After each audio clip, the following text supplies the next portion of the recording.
tax freight train is bearing down on your retirement. To protect yourself, you'll have to harness the power of zero.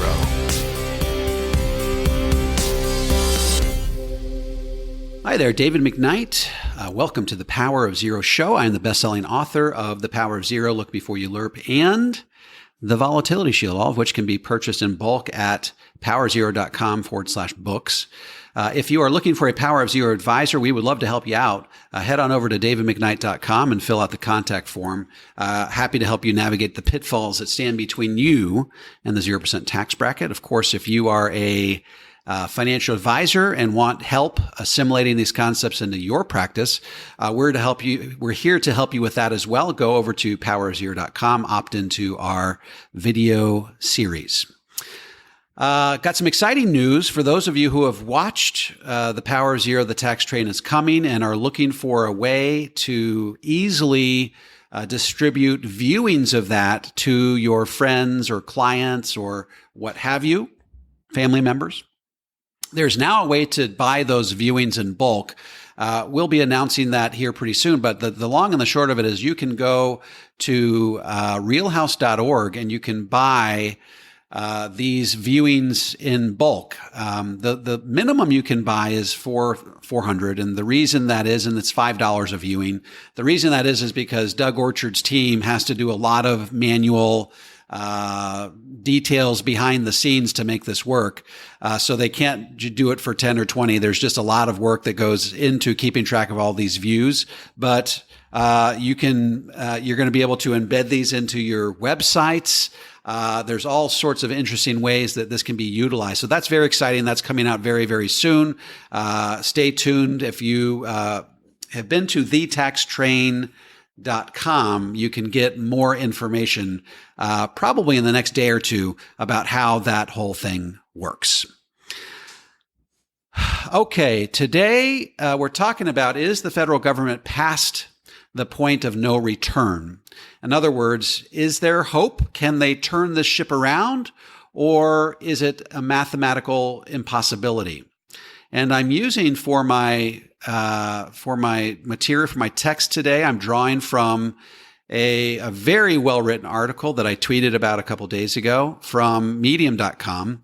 The person who wrote this has been studying financial markets for the last couple decades. He submitted top-level analyses to Bill Gates, to Samsung, to Tencent. Very, very smart, as you'll see as we go through the information he provides. But it's also, I've got to warn you, sort of viewer discretion advised. This is very sobering. This is a very grim depiction of what our country is likely to go through over the next couple of decades. We'll talk about at the end what you can do to protect yourself. But I'm not much into hyperbole, and it doesn't seem like this guy is either.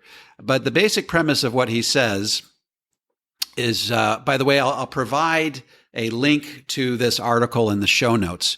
But he starts off his article, which is entitled The Mathematical Certainty of U.S. Government Default. He wrote this back in 2018, but the numbers hold true today. They're probably a little bit worse than they were in 2018. He starts off by saying the thing about finance is that it's not an opinion, ideology, or political debate. It's math. Of course, this echoes everything we've said over the years. David Walker says tax rates have to double. Why? Because of math. He says the way out, he says there's going to be a tipping point. The way out becomes default. The United States government reached that point at least 15 years ago. He says this is an update on the situation using the government's very own financial statements. He's using the numbers from the fiscal year 2017 to really make his point. And then he says, hey, look, people who calculate debt, especially those in the federal government, never do it the right way. They basically say, okay, what are the outstanding loans that people have made to us? Okay. How much money has China loaned us? How much money have we borrowed from Social Security? How much money have corporations and members of the public loan to us? He says that's only part of it. He says what you really have to do, and this echoes everything that Larry Kotlikoff has said over the years, is you have to figure out the net present value of everything that we've promised over the years, minus what we can actually afford to deliver. So the federal government, for reasons that will become obvious in the next few minutes, only projects these things out over 75 years. So Larry Kotlikoff and this gentleman who goes by the name of Ptolemy III, that's his pseudonym, they are only really projecting these numbers out over 75 years. If they went out beyond 75 years, as you'll see shortly, the numbers get much, much worse. So essentially what you're doing when you're figuring out what Larry Kotlikoff calls the fiscal gap is you're projecting out over the next 75 years what we've promised in the form of Social Security, Medicare, Medicaid, interest on the debt, all of the other expenses it takes to run the federal government versus what we're actually bringing into the U.S. Treasury, which, as you'll see shortly, is a fairly static amount. Expenses go up dramatically, whereas the cash flow remains relatively static based on current tax rates. So these are the numbers I'll reveal to you at the end of this particular portion of the podcast. I'll reveal to you what he says the net present value of the U.S. debt is. But let's figure out what math he uses to draw these conclusions. He starts out by saying, look, you got to begin by analyzing U.S. government positive cash flows. He says they're pretty stable. They come almost entirely from one source. That's individual income taxes.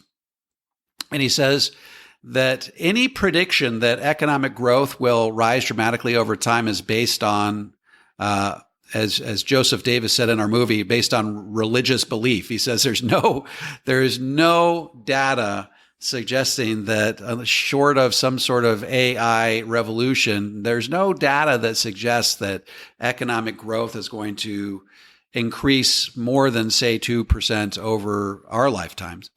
So you've got, not only is it relatively static, there's some people that are suggesting that we have hit a maturity in terms of economic growth and that we potentially could be closing in on decline. So he says that the money coming into the Treasury, absent a dramatic rise in taxes, is going to remain relatively stable.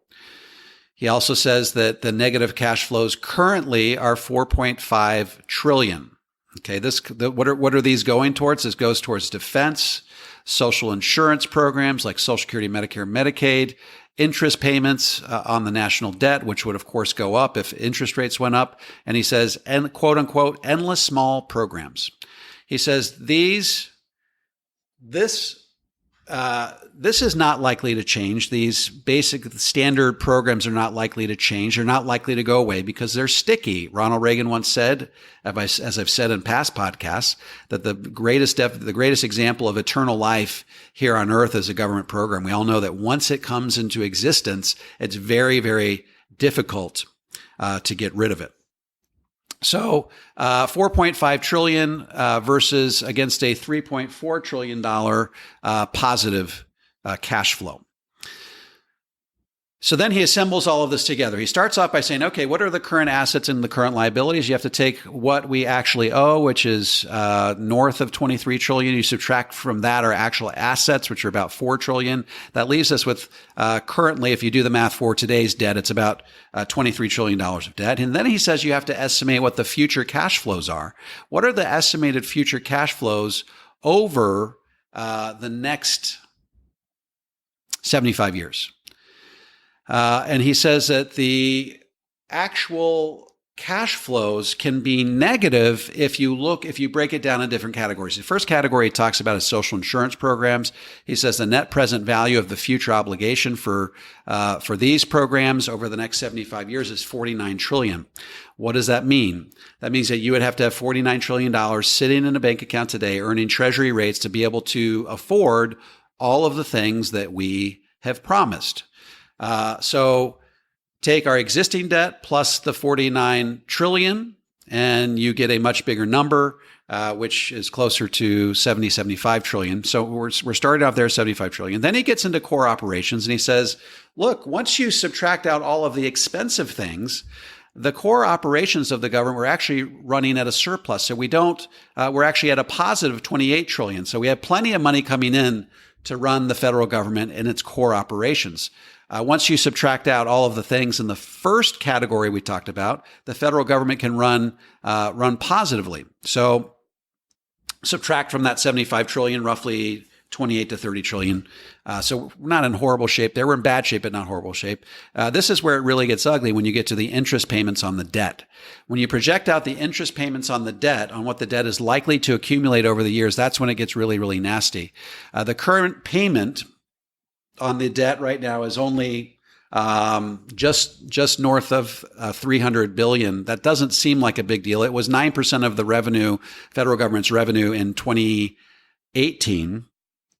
However, the federal government actually predicts that interest rates will rise to 5.1% over that 75-year horizon. They'll actually average 5.1% over that horizon. So if we go from today's rates, which in 2020 are about 1.75 to 5.1%, over time, that's actually nearly a tripling of what it would require to service the national debt. This is the number that the federal government is using. They're using 5.1%. This is in their own financial statements.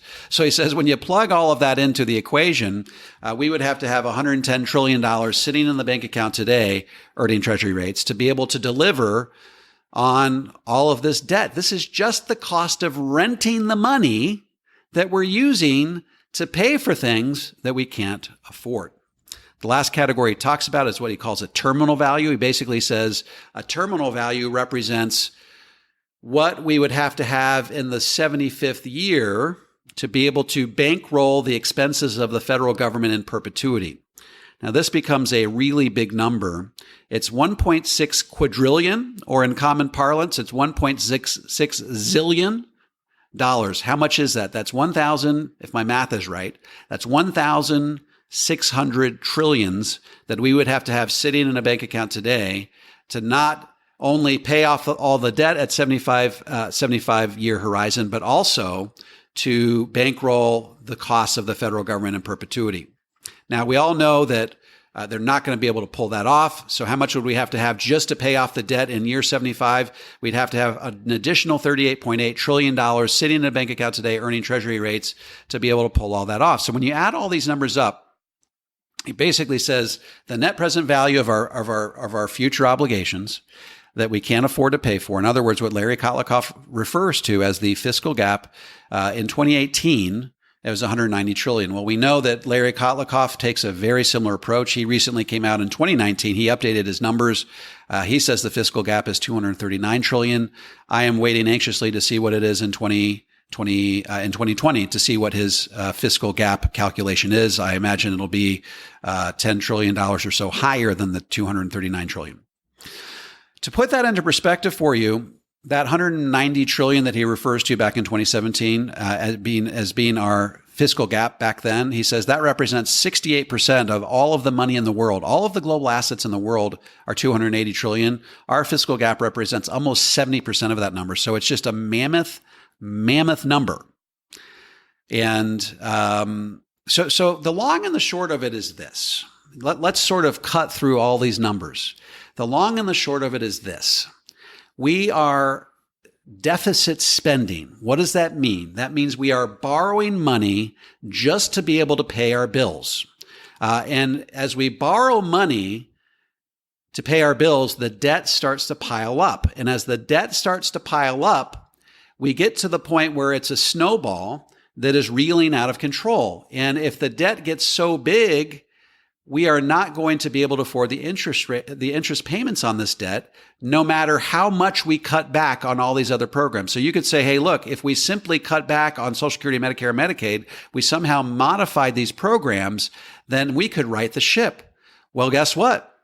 What we're about to talk about is how we're past the point of no return on that, because the debt has gotten so big and the compounding interest has become so great that we simply can't turn back the hands of time to a point where we can now afford this. And when interest rates go up, the cost of servicing this debt will triple. We could default on the debt, of course, but that would send shockwaves throughout the globe and precipitate a worldwide depression. And certainly the U.S. dollar would lose hegemony, and that much is certain.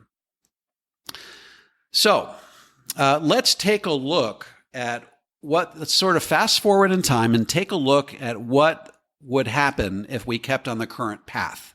He says in 2038, the U.S. government would run an annual deficit. That's not a debt. An annual deficit, remember, is the difference between what our budget calls for and what we can actually afford to pay. So the annual deficit in 2038 would be $3.3 trillion. He says that number would persist for decades into the future. He says there's a good probability that we would default at this point. And he later says that we'd be better off defaulting in 2038 and starting over than waiting until what happens in 2058. Because what happens in 2058 is that we will be running nearly $6 trillion deficits. That's a 210% debt to GDP ratio. And he says by the year 2092, which is when the federal government's projections stop, we would be running, get this, $14 trillion of annual deficits, and we would have 1.6 quadrillion or 1.6 zillion, however you prefer it, in national debt. So this is sobering stuff. How did he come up with these numbers? He basically used tried and true models. There's a group called Gokale and Smetters that use math very similar to Kotlikoff. In 2006, Larry Kotlikoff, we know he's from Boston University. He ran for president, foremost expert on what we call the fiscal gap accounting or generational counting. He published what this author says is the best paper ever on the topic, is the United States bankrupt? And this is what he said. He says the answers are terrifying. One solution is an immediate and permanent doubling of personal and corporate income taxes. David Walker agrees with that assessment. Another is an immediate and permanent 2/3 cut in Social Security and Medicare benefits. A third alternative, were it feasible, would be to get this, immediately and permanently cut all federal discretionary spending by 143%. Put differently, he says that would require, and this is back in 2006, it would require an immediate and permanent 58% hike in federal taxes or 38% cut in all spending. Very, very sobering stuff. He ends up doing his own independent model, meaning Ptolemy III, the author of this article, and he comes to very, very similar conclusions. The problem, he says, is in using the federal government's numbers from their own financial reports. He says, I ran into problems trying to reconcile their math, and so suspect they have cooked the books. I've been doing this a long time and recognize the signs when someone is trying to hide something. And finally, there are large numbers that they seem to be excluding, such as government employee benefits and, get this, Medicaid. And yet, optimistic as this model is, as social insurance payments come due, debt must be taken on and the whole thing breaks. Every time in italics, every time.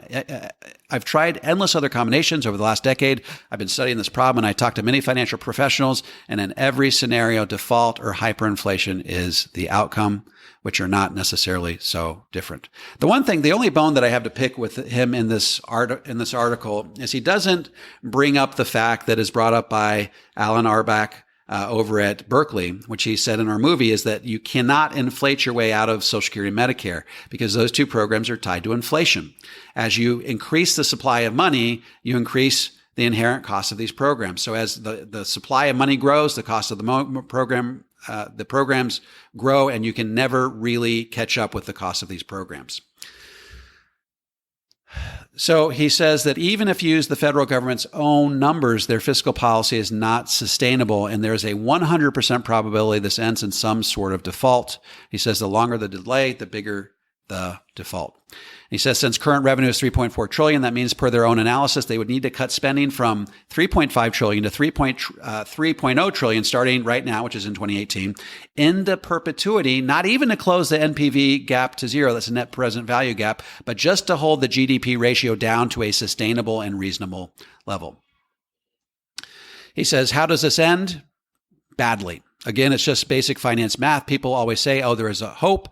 They will think of something. We have survived worse, but there's no such thing as magic. NPV math is simple. Net present value math is simple and authoritative. Either revenues need to be increased or cost needs to be decreased, but the amount revenue would need to be increased is impossible. So yes, tax rates to go up, but to be able to cover this bogey, tax rates would have to go up to essentially 100% of what we're earning, and that would not ultimately bode well for the economy. So we have really painted ourselves into a corner. We've made promises that we can't afford to keep. We deficit spend in order to honor these promises. And as we deficit spend in order to honor these promises, the debt grows to unsustainable levels such that by the time interest rates go up, we will literally have to dedicate the majority of the of U.S. tax revenue under current tax rates just to pay the interest on the debt. That's not to pay it down. So his conclusion, the takeaway, he says this is the largest Ponzi scheme in human history, and as the bubble pops during our lifetimes, it's going to get very ugly. Like all Ponzi schemes, the longer they are able to hold their disastrous financial situation together due to people's trust in them and their special access, world's largest economy and reserve currency, the greater the eventual damage will be when the bubble pops. So I warned you ahead of time, listener discretion advised. This is sobering stuff, but I think that we need to face these challenges in a very clear-eyed and realistic way, especially when it comes to our retirement. As Don Blanton said, are we willing to enter into 401ks and IRAs where we are essentially allowing the government to choose how much of our money we really get to keep? It's like giving the federal government a loan and saying, are we willing to trust them to pay back that loan when they're currently $23 trillion in debt? And according to Larry Kotlikoff, they're really $239 trillion in debt. And this is really what drives the whole power of zero paradigm. We believe that tax rates in the future have to go up to keep our country solvent. We also believe that spending has to go down. It's going to be some combination of these two things. But we also believe that as debt grows to unsustainable levels, we will be put in a situation where we can't borrow our way out of it. We can't print our way out of it. We're going to have to tax our way out of it. Therefore, what can you do today to protect yourself from the reality that tax rates down the road are going to be higher than they are today? One thing that you can do is you can start systematically repositioning your tax-deferred dollars to tax-free. Take advantage of historically low tax rates. Take advantage of the tax sale in order to get dollars repositioned tax-free. Why do we love the 0% tax bracket? Because if tax rates double, 2 times 0 is still 0. Hang in there, folks. I think that there's plenty of there's plenty of good news in all of this, and that's that tax rates are historically low. You can take advantage of taxes. They will never be this low in our lifetime. We will look back in the year 2030 and we'll say, why did we not take advantage of tax rates while they're historically low? Because remember, all tax rates have to do in the future is go up by 1% for the math here to make sense. That's the show for today. One last call to action. For those of you who have yet to do a review of The Power of Zero or any of my other books on Amazon, I really, really would appreciate it. When people get handed the book, The Power of Zero, 90% of the time, the first thing they do is they go to Amazon and they say, okay, how many reviews does this book have? And that informs sort of how seriously they take the book. The quality of the reviews is important, but how many total reviews also informs whether they take the book seriously. So if you are in the habit of passing out the book to friends, family, or clients, and you haven't yet put a review on Amazon, please do so. It means the general public will take these strategies and this paradigm much more seriously. And again, subscribe so that you can get this podcast delivered to your email inbox through whatever channel you listen to podcasts. Thanks for being on the show. We'll talk to you next week.